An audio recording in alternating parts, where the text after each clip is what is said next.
Este é o Efemérides Efêmeras, onde você descobre o que aconteceu hoje, no passado.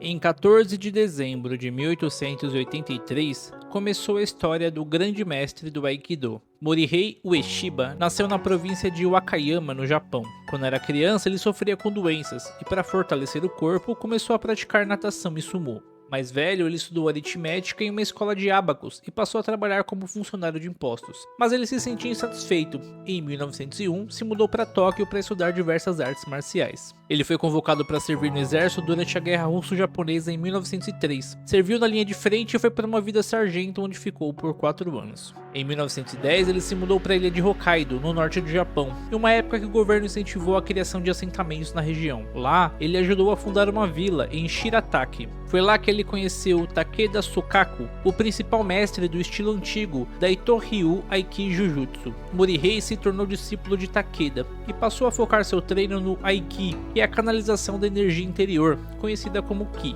Em 1919, Morihei se mudou para Ayabe, na província de Kyoto, e se aproximou de um movimento espiritual, o Omoto-kyo. Lá ele passa a ensinar as artes marciais e abre seu próprio dojo. Durante 1925, Morihei relatou ter tido uma experiência espiritual transformadora, onde um espírito dourado teria emergido do solo, envolvido e transformado seu corpo. A partir desse momento, sua prática marcial sofreu uma mudança radical. As técnicas se tornaram mais suaves, com ênfase no controle do Ki e na harmonia, ao invés da força bruta. No ano seguinte, uma nova mudança e ele voltou para Tóquio, onde fundou o dojo Akikai Honbu. Com o tempo, sua técnica única começou a ganhar visibilidade e chegou a ser procurada por academias militares. O refinamento técnico do Daito Ryu Aiki Jujutsu, que ele havia aprendido com o mestre Takeda, e os ensinamentos espirituais levaram Morihei a entender que ele havia criado uma nova arte, que ele batizou de Aikido, que significa o caminho para a energia da vida. As bases se tornaram a harmonia, o uso do Ki e os movimentos circulares para desenvolver os golpes.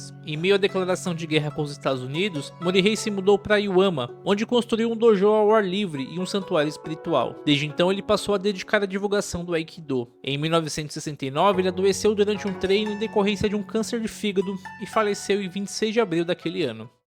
Em 15 de dezembro de 1939, começou a história de Aida Curi, vítima de um crime marcado pela impunidade. Aida Jacob Curi nasceu em Belo Horizonte e era filha de imigrantes sírios. Quando ela tinha 5 anos, ela perdeu o pai, e por isso sua mãe precisou se mudar com os 5 filhos para o Rio de Janeiro. Depois de concluir os estudos, Aida passou a trabalhar na loja de um dos irmãos e fazia cursos de datilografia e inglês, tentando melhorar a condição financeira. Na noite de 14 de julho de 1958, Aida saiu do curso de datilografia na escola Hamilton, em Copacabana. Ela caminhava acompanhada de uma colega quando foram abordados por 3 rapazes: Ronaldo Guilherme de Souza Castro, de 19 anos, Cássio Murilo Ferreira, de 17, e Antônio João de Souza, de 26 anos. Os rapazes tomaram os pertences de Aida e levaram ela ao edifício Rio Nobre, na orla de Copacabana, onde Antônio trabalhava como porteiro e Cássio era sobrinho do síndico e enteado de um coronel do exército. Mesmo gritando e pedindo ajuda, ela foi levada para um apartamento no 12º andar, que estava em reformas. Durante cerca de 30 minutos, ela lutou fisicamente com os agressores, foi espancada até desmaiar e sofreu abuso sexual. Os agressores atiraram Aida, ainda viva, do terraço do apartamento, tentando simular que ela havia se jogado. O laudo do legista não apontou sinais de penetração, mas todo o corpo apresentava graves sinais de violência. Por causa desse laudo, o caso passou a ser tratado como homicídio. Por conta da investigação do jornal Diário Carioca, os 3 homens foram identificados e acusados. Ronaldo, que pertencia a uma família rica do Espírito Santo e tinha fama de violento, tentou usar uma outra mulher como álibi, mas a versão se mostrou inconsistente. Em 2 de fevereiro de 59, o promotor do caso apresentou o resumo da acusação, mas o juiz José Joaquim de Souza Neto decretou a impronúncia. Isso significa que ele considerou que não havia provas suficientes para levar os acusados a julgamento pelo júri popular e os 3 saíram da prisão preventiva. Por conta da repercussão negativa, a impronúncia foi revogada no mês seguinte. Somente em fevereiro de 1960 começou o julgamento. Após 32 horas, Ronaldo foi condenado a 37 anos e meio e Antônio a 30 anos de prisão. Como Cássio era menor de idade, ele foi encaminhado ao sistema de assistência ao menor, onde cumpriu pena até completar a maioridade e foi direto para o serviço militar. Anos mais tarde, ele foi acusado de tirar a vida de uma pessoa em Teresópolis, mas não há mais informações além disso. A defesa de Ronaldo recorreu no mês seguinte e ele foi julgado novamente, mas desta vez ele foi absolvido pelo júri popular por 6 votos a 1 pela morte de Aida, e foram mantidos apenas os crimes sexuais, reduzindo a pena para 8 anos e 9 meses. E no mês seguinte, Antônio passou por novo julgamento e foi absolvido por unanimidade de todas as acusações. A promotoria recorreu e após diversos adiamentos, um terceiro julgamento foi realizado em 1963. Antônio foi considerado culpado de facilitar o crime e condenado a apenas 1 ano e 3 meses. Como já havia ficado preso preventivamente, ele foi solto depois do julgamento e desde então não se teve mais notícias dele. No julgamento final de Ronaldo, o veredito abaixou sua pena para 6 anos e após a pressão da promotoria, ela foi mantida nos 8 anos. Até onde se sabe, ele retornou para o Espírito Santo e se tornou dono de um posto de gasolina. Em 16 de dezembro de 1594, aconteceu a execução da bruxa de Orkney. Ellison Balfour vivia nas Ilhas Orkney, extremo norte da Escócia, durante o século XVI. Os habitantes da região ainda mantinham tradições populares muito associadas ao paganismo. Só que no resto da Escócia, começavam as perseguições ao que se entendia como bruxaria, que foi criminalizada em 1563. Mas oficialmente, as Ilhas Orkney estavam sob leis norueguesas. Isso se manteve até 1611, só que na prática, os nobres escoceses governavam a região já desde 1468, impondo sua jurisdição e seus costumes. Em 1593, o conde Patrick Stewart assumiu o controle das ilhas e intensificou uma opressão sistemática sobre habitantes locais. Esse autoritarismo refletiu na relação com seu irmão John Stewart, de quem Patrick suspeitava conspirar contra ele. No ano seguinte, Thomas Pepley, que era servo de John Stewart, foi preso portando veneno e após 11 dias de interrogatório teria confessado que o veneno tinha sido fabricado por uma bruxa, que ele identificou ser Ellison Balfour. Ele até voltou atrás depois que foi liberado, mas ninguém deu bola. Balfour foi presa e levada para julgamento em Kirkwall. Diferentemente da maioria dos processos de bruxaria, o caso foi conduzido diretamente pelo próprio Patrick Stewart, sem autorização de uma comissão de justiça. Durante 2 dias, ela foi submetida a um tormento brutal conduzido por Henry Colville, ministro e aliado próximo de Patrick. Suas pernas eram aprisionadas em algemas em brasa até que sua carne começasse a queimar enquanto o interrogatório acontecia. Mesmo ela persistindo em negar as acusações, seu marido foi lentamente esmagado na sua frente e seu filho recebeu 57 golpes com o martelo nas pernas. Insistindo na inocência, sua filha de apenas 7 anos teve os dedos esmagados. Foi nesse momento que ela se declarou culpada para poupar a vida dos filhos. Sua sentença foi execução por estrangulamento e a fogueira, evento que foi realizado em 16 de dezembro de 1594 em Kirkwall. Pouco antes de falecer, ela denunciou a violência contra ela e a família, e insistiu que ela era inocente das acusações, mas a sentença já estava em andamento. Mas esse caso teve ainda mais um desdobramento. 2 anos depois, o irmão de Patrick, John Stewart, foi levado a julgamento em Edimburgo, justamente pela conspiração com uma bruxa contra o seu irmão. Mas adivinha, ele foi considerado inocente, já que a confissão de Balfour tinha sido invalidada por ter sido obtida mediante tormento. O caso de Ellison Balfour foi o primeiro de cerca de 70 pessoas acusadas por bruxaria nas Ilhas Orkney, especialmente em tempos de crise política. Em 17 de dezembro de 1790, foi encontrado o artefato que contava o fim do mundo. Durante o reinado de Montezuma II, os mexicas, principal grupo do que conhecemos como astecas, começaram a confeccionar um grande artefato feito de rocha de basalto, provavelmente extraído do vulcão Xitle. Após pronto, o grande calendário foi transportado para o centro da capital, Tenochtitlan. Após a conquista espanhola em 1521, a escultura foi enterrada na praça principal da cidade, por ordem das autoridades coloniais para apagar símbolos religiosos considerados pagãos. No começo do século XVIII, foram iniciadas uma série de reformas na capital da Nova Espanha, como na Catedral Metropolitana, no coração da cidade do México. Em 17 de dezembro de 1790, durante as obras, a Grande Pedra foi acidentalmente redescoberta. Ela estava somente a cerca de meio metro abaixo da superfície e foi colocada numa parede externa da catedral. Em 1885, ela foi levada ao Museu Nacional, onde permanece até hoje. A pedra tem 3,6 metros de diâmetro, com quase 1 metro de espessura e pesa cerca de 25 toneladas. No centro aparece uma figura que é interpretada como Deus Sol, Tonatiuh, inserida no símbolo chamado Olim,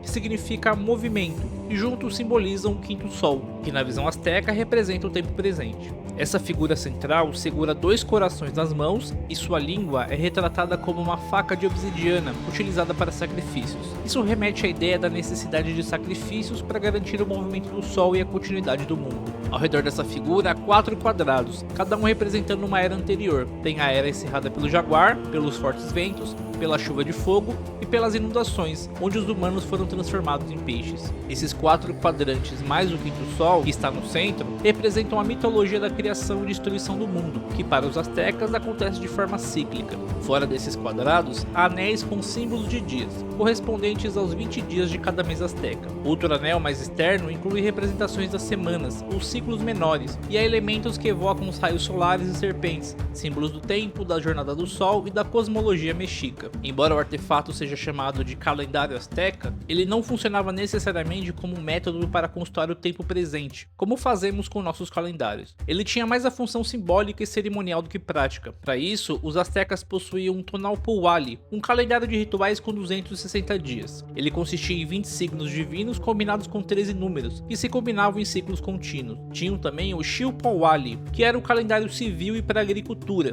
Contava com 365 dias, dividido em 18 meses de 20 dias, mais um período extra de 5 dias. A cada 52 anos, os ciclos dos dois calendários se alinhavam, marcando a época de renovação, onde eram necessários sacrifícios e cerimônias para garantir a continuidade do cosmos. E aí entrava a importância da Pedra do Sol, provavelmente criada para esse momento, onde o novo mundo iria começar.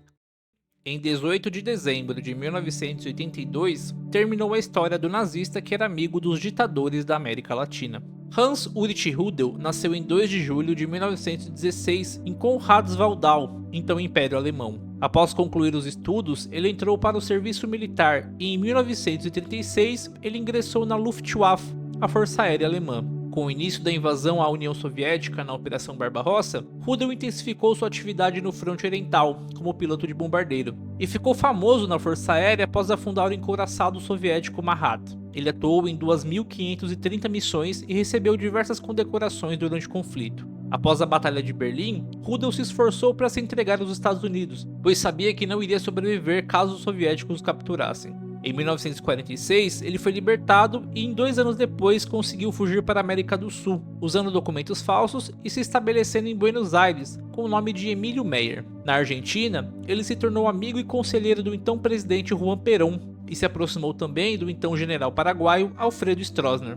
O governo argentino era bem permissivo e tinha certa simpatia por oficiais e técnicos nazistas, que viram no país um destino para fugir da Europa e contribuir para os governos anticomunistas que se formavam na América Latina. Rudel até criou a organização denominada Kameradenwerk, voltada a prestar ajuda a ex-oficiais, criminosos de guerra e fugitivos, fornecendo abrigo e documentos. O maior exemplo dessa atuação foi o trabalho em ajudar o eugenista Joseph Mengele, famoso por seus experimentos cruéis em Auschwitz. Além disso, Rudel também atuou como negociante de armas, vendendo equipamentos para governos e grupos paramilitares de extrema-direita na América do Sul. Ele chegou inclusive a firmar contratos com o exército brasileiro. A CIA, inclusive, sabia da sua existência e da sua atuação e mantinha ele sob vigilância. Parte desses equipamentos era da Força Armada da Alemanha Ocidental, que mantinha uma relação próxima com os fugitivos da Segunda Guerra que vieram para a América do Sul. Nesse meio tempo, ele também publicou uma série de livros defendendo a política nazista e defendendo uma volta do Terceiro Reich. Em 1953, ele conseguiu retornar para a Alemanha e tentou se eleger pelo partido de extrema-direita Reich Alemão, mas sem sucesso. Então ele retornou para a Argentina, mas Perón sofreu um golpe em 1955. Daí Rudel se mudou para o Paraguai, onde Stroessner havia acabado de aplicar um golpe. Lá ele passou a atuar como representante de diversas empresas alemãs, incluindo a Siemens. Na década de 1960, ele se juntou a Klaus Barbie, o açougueiro de Lyon, para fundar a empresa La Estrela, baseada nas ditaduras militares do Peru e da Bolívia. A empresa tinha como objetivo empregar ex-oficiais nazistas para trabalhar na importação de armamento alemão para as ditaduras latinas. De volta à Alemanha Ocidental na década de 1970, ele passou a ser reverenciado pelas forças armadas alemãs, que chegaram a fazer uma homenagem para ele. Finalmente, ele faleceu em 18 de dezembro de 1982 em Rosenheim, na Alemanha Ocidental. Em 19 de dezembro de 1111, terminou a história do maior pensador do sufismo. Abu Hamid Muhammad ibn Muhammad Ghazali Tusi, também conhecido como Al-Ghazali, nasceu por volta de 1058 em Tus, no Império Seljúcida. Ele ficou órfão ainda na infância e começou a aprender sobre teologia, jurisprudência e filosofia baseadas no sufismo, uma vertente mística do Islã que valoriza a busca espiritual e a proximidade com Deus por meio da prática e do autoconhecimento. Diferente de de outras correntes, que focavam mais nas regras externas e nos debates teológicos, o sufismo ensinava que a verdadeira compreensão de Deus vem tanto do estudo quanto da experiência espiritual. Por volta de 1085, ele ingressou na corte de Nizam al-Mulk, vizir do Império Seljúcida, que o colocou como professor na Universidade de Nizâmia, em Bagdá, o que era considerado um dos cargos de maior prestígio. Em 1095, ele se desfez de todos os seus bens e fez uma peregrinação para Medina e para Meca. No ano seguinte, ele retornou para Tus e passou a viver em reclusão, pensando e produzindo escritos sobre o sufismo. Existem cerca de 70 obras publicadas por ele, mas as principais formam um arco que justifica a importância do sufismo dentro do Islã. Na Libertação do Erro, ele conta sua própria jornada para ilustrar um método de busca da verdade que não se baseia apenas na razão abstrata, mas também na experiência espiritual. O livro Objetivo dos Filósofos é uma obra que mostra de forma clara e objetiva as ideias dos filósofos islâmicos, especialmente de Avicena, o Ibn Sina e Al-Farabi. O objetivo não era fazer uma crítica, mas apresentar aquilo que eles realmente defendiam, mostrando que ele estudou e compreendeu suas teorias com cuidado. Esse livro teve uma grande influência na Europa e foi um dos primeiros textos árabes de filosofia traduzidos para o latim. A partir dele, Al-Ghazali publicou sua obra mais famosa, A Incoerência dos Filósofos, onde agora sim ele critica os pensadores que confiavam demais na razão e na filosofia grega para chegar à verdade religiosa. Sua crítica central é que a razão, quando usada isoladamente, pode levar a conclusões que contradizem crenças centrais do Islã, como a criação do mundo por Deus ou a ressurreição. É importante dizer que Al-Ghazali não rejeitava completamente a razão. Ele considerava ela útil, especialmente na ciência, mas afirmava que a razão deveria estar subordinada à fé e à revelação divina. Dando sequência, ele concluiu o arco com o renascimento das ciências religiosas, uma coletânea de 40 livros menores, organizados em 4 grandes áreas que cobrem as práticas externas de adoração, as normas sociais e relações humanas, os defeitos éticos que deveriam ser evitados e as virtudes espirituais que deveriam ser cultivadas. Esse livro consolidou a ideia de que o sufismo poderia ser integrado ao Islã ortodoxo. Já mais velho, ele concluiu a Alquimia da Felicidade, onde busca explicar em linguagem mais acessível como alcançar a felicidade espiritual verdadeira, mostrando a importância do coração, da consciência e da entrega a Deus. Em 1106, ele voltou a lecionar em Nishapur, mas em 1110 ele voltou para sua reclusão em Tus, onde ficou até seu falecimento em 19 de dezembro de 1111. Em 20 de dezembro de 1838, começou a história do criador da Terra plana. Edwin Abbott nasceu em Londres, na Inglaterra. Ele estudou em colégios em Londres e em Cambridge e era considerado o melhor aluno das turmas que passou. Em 1862, ele recebeu as ordens religiosas da Igreja Anglicana e se tornou professor em Birmingham. Aos 26 anos, já era diretor da City of London School, onde ele havia estudado. Ele escreveu diversos livros sobre educação, filologia e algumas biografias, mas a sua grande obra foi escrita em 1884, usando o pseudônimo Um Quadrado. O livro Flatland se passa em um mundo bidimensional e foi usado para criticar aspectos sociais da sociedade vitoriana. Na história de Flatland, os habitantes são figuras geométricas que existem apenas em 2 dimensões. Os homens são polígonos com vários números de lados, enquanto as mulheres são representadas como segmentos de linha. A posição social de cada pessoa é relacionada ao número de lados. Quanto mais lados ele tem, mais elevada é sua posição social. A história é baseada na narrativa do personagem Um Quadrado, que também é o autor da obra. Ele começa contando como que é a sua sociedade, até chegar no ponto que ele começa a contar sobre um sonho, em que ele visita o lugar chamado Line Land, um mundo unidimensional onde os habitantes não conseguem compreender a existência de 2 dimensões. Depois disso, ele é visitado por uma esfera vinda de um espaço tridimensional, também conhecido como Spaceland. Essa esfera mostra ao Quadrado como é possível existir uma dimensão além daquelas que ele conhece, e essa experiência expande radicalmente sua compreensão do universo. A exploração das dimensões é usada por Abbott para refletir sobre os limites da nossa própria percepção. Assim como os habitantes de Flatland não conseguem inicialmente imaginar uma terceira dimensão, os leitores também são convidados a pensar se nós mesmos poderíamos estar limitados pela nossa visão tridimensional. Na época, Flatland não teve uma boa recepção e a obra só ganhou reconhecimento ao longo do tempo, especialmente depois que teorias sobre múltiplas dimensões se tornaram mais discutidas no século XX. Em 1889, Abbott se aposentou e passou a dedicar aos estudos literários e teológicos. Ele também escreveu alguns romances religiosos que abordam os evangelhos e buscava fazer uma interpretação crítica aos textos bíblicos, dizendo que eles deveriam ser lidos de forma reflexiva e não literal. Ele também abordava a natureza de Cristo e a prática da fé sem a dependência exclusiva dos milagres. Após concluir uma coletânea sobre os 4 evangelhos em 1917, Edwin encerrou seus trabalhos e faleceu em 12 de outubro de 1926 em Londres. informações. Gostou do vídeo? Então deixa um like, envie para quem adora curiosidades da história e me siga para saber o que aconteceu amanhã.